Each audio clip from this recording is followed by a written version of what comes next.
Hey, Hey, there you are. I got in. What's going on? Not much. How are you? I'm good. I'm good. So I went to my Trader Joe's earlier today, and they closed the whole thing down because somebody there tested positive. So I can't make Oh any food. no. I know. So it's Well, pretty crazy. I am curious still though. Take us through real quick. What is stuck inside pasta sauce? Oh, it's very simple. You just need a can of really good San Marzano tomato. Oh, there's two things. All right. So you got Grandma Rocco's tomato sauce, which is like very old school, very Italian. So 1 can San Marzano tomatoes, basil, a carrot, which people don't really think about. And then you take it out afterwards, let it simmer for a few hours, salt, pepper, and sometimes the rind of the Parmesan cheese. All right. Okay. So that's the old school one. And then there's a fresh tomato sauce that I've been doing, if you can get fresh food anywhere right now. And it's just like cherry tomatoes in the oven, broiled for a little bit, with some onion and garlic and basil and just puree. Okay. And So this you're is, gonna. I still want to see you make this sometime though. So you still have to, as soon as you can get the stuff. I know it's tough right now. I know. All right. So you're in New York, you said. I'm in New York. So how are you staying entertained during all of this? Oh man, so I've just been pouring all that energies into making records.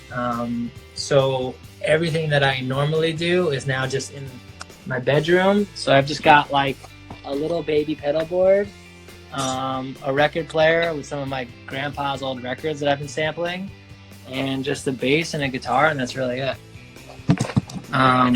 Yeah, so it's like a lot crammed into a little bit, but it's been a journey.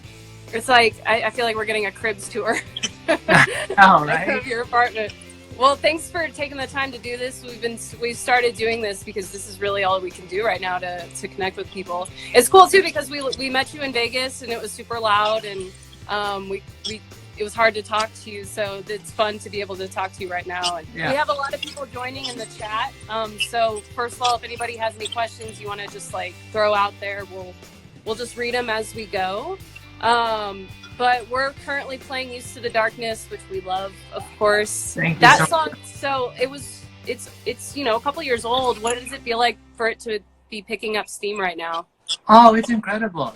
It's one of the first songs I put out like a year and a half ago. And for me, like the song is so personal and so emotional that when I hear it anytime, it's like hearing it for the first time. When I play it, it's like playing it for the first time. So I don't really like feel it as even like an older one of my records, strangely.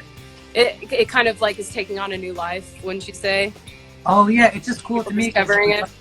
Yeah, it was always like a song for me and a song for people at shows, and now it just blows my mind that people are hearing it like on your radio station, which is like, thank you so much. It's unbelievable, you know.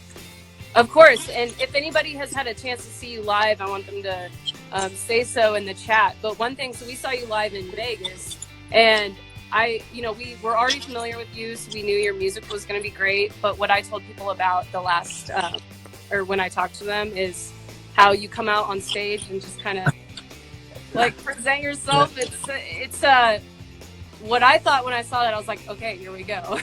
This is going to be great. So talk about your live show a little bit. You've done a little bit this year, like the Glorious Sons. Tell us all about that and how that went for you. Yeah, it's crazy. We did 31 shows this year before everything got stopped. So we were on a bit of a roll, but had to wind down. And that tour was absolutely amazing. The Glorious Sons are the best, nicest dudes in the entire world. And yeah, that Vegas show was interesting. I guess like not many people come out that way. It's like a club of 75 people. But I just started doing that on that tour. A few shows in, I just wanted to totally rework the way we come out. And for me, like the live show is everything. I'm so in love with like some of the most theatrical and emotional performances of all time, like Queen or Elvis or Roy Orbison. And for me, I'm just obsessed with like modernizing that experience while still being true to myself always, but for today. So yeah, no, it's weird to like go from doing that every night to now just kind of like being in my bedroom, but I think it's an adjustment for everybody. Well, you might like to hear that Sean, the RXP program director, she compared that like stance that you did to Elvis. So Oh, I'll take that. I think it's just a matter of time before I actually have a real cape, and kind of like one of my goals right now. Yeah. Yeah. Oh, she's Sean is in here. She said total Elvis intros. So there you go. Oh, thank you. So in terms of what's happening right now and having to change your plans a little bit, will you change your timeline on maybe releasing music or anything? So we're pushing a few things back, but I've got like a year's worth of records that I'm going to get ready to put out in the spring and early summer. So it's all coming really soon, and once it starts coming, it's like never going to stop. So there's so much music that's done and dusted, and I just cannot wait to share it with you guys and the rest of the world. I liked your tweet today about like deleting songs forever or something. It's like deleting phone numbers. It's a good way of putting it.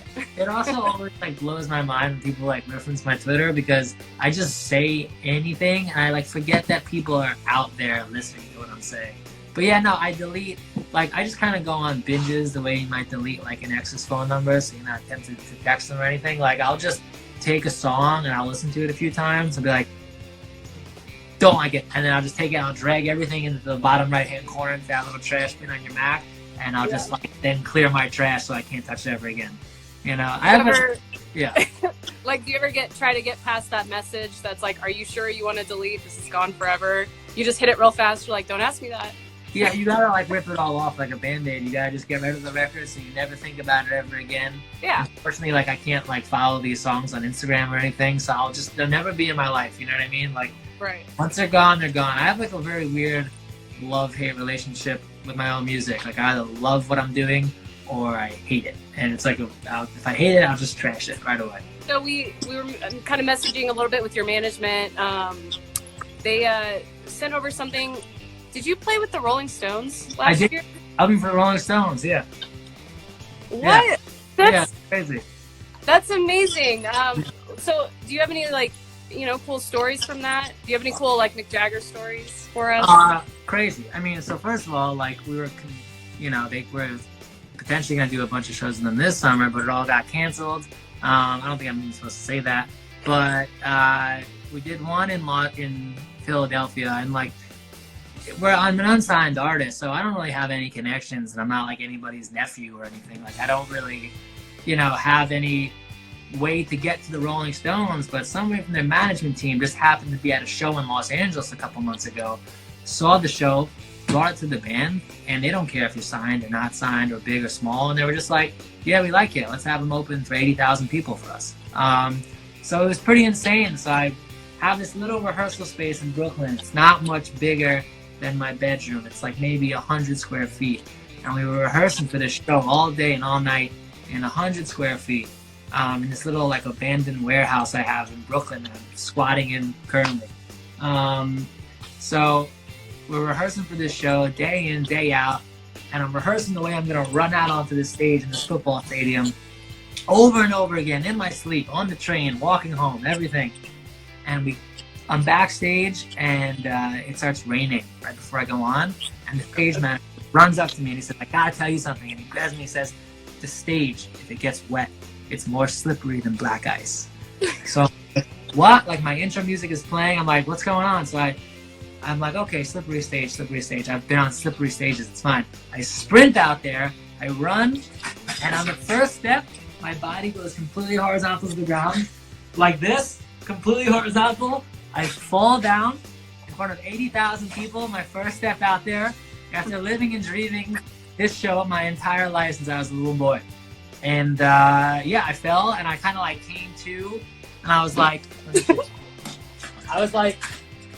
can't do it. I was like on the ground, right? And then I just was like, open my eyes, and I look over to my right, and I see my drummer and my bass player, and they're laughing hysterically. And I look to the left, and there's just 80,000 people, all who are just like, it's just silence. You can hear like a pin drop. And I was like stunned. So I popped back up, and everyone was like, he's okay. And I was like, yeah, and I went to the first song. And that's me opening for the Rolling Stones. Is there a video of that? Yeah, I think there are some YouTube clips. Like I was searching a little bit. It's cool. You can find a YouTube clip of Mick Jagger being like, give it up for Des Rocs. And then I think, yeah, there's a couple, but I don't know. I was really embarrassed at first, but now I just like I live that story. I want it. Yeah. Okay, so I knew it was gonna happen because, like, right when you started telling the story, there were comments coming in from people saying, "Oh my God, the following story." Yes. You're kidding. So I was like, "Oh, I know where this is going." I only man, back recently, like where I really admitted that I fell. People thought it was like part of the show. I was like, no, I don't start the show by falling on my ass and stopping playing. I had this huge bruise on the side of my body for like, it's like this big and like black. It was pretty disgusting, but fun stuff. Yeah. Yeah, it's a Rolling Stones bruise. Not many people can say they have one of those. Yeah, and we got to meet up afterwards a little bit, and Mick Jagger came up to me and he said, like, thanks for doing this. And I said, anytime. So also, I want to ask you, tell me about this pizza party that you're doing. It sounds really cool. Okay, so there's a pizza place in Manhattan called Sauce. It's really, really good. And what they're doing is you can go onto their website and you could buy a pizza for them to deliver to hospital workers here in New York City while they're working. So we put out a link and we said, hey, anybody who donates a pizza, send us a receipt. And you'll get to join a private stream that I'm going to do in like an hour and a half that we're going to call like a digital pizza party. And we're going to hang and eat pizza and chat, and I'll play some songs acoustic. And yeah, it's a good time for a good cause. Very cool. Well, if anybody's going to be in that party tonight, I see a lot of people are commenting that they are going to be in that. That's very cool. It's like, this is like our little pre-show for it. This is the pizza party pre-show, yeah, which is APs in a row. Pizza party pre-performance. Yeah. There we go. We have to do what we can. So yeah, I'm glad that you have taken the time to do this. It was really good to meet you in Vegas and see you live. What are your goals for when all of this is over? What are you going to do when it gets back to normal? Oh man, I think I'm going to play a million shows until I pass out. It's I can't wait to get back on a stage. That's the least of everybody's problems right now. But in the meantime, I'm just going to work on a lot of big bad records for everybody, and I can't wait for you guys to hear everything. But yeah, no, thank you so much for having me, and I owe you a pasta sauce when Trader Joe's on 14th Street reopens and everyone's happy and healthy. Yes, absolutely. And we'd love to have you here in Colorado Springs, play a show when we can have shows again. So definitely, we'll work on that, trying to get you here. I can't wait. So I'll let you go and get ready for the pizza party. Any messages, first of all, before I let you go, that you want to get out there to everybody right now? Yeah, be safe, stay inside, don't do anything stupid, and stay happy and stay healthy. Make art, stay busy. I'm gonna immediately, when we're done here, look for that video. Oh yeah, if you find it, don't send it to me. Thank you, and stay safe and stay healthy. Right back at you. All right, bye.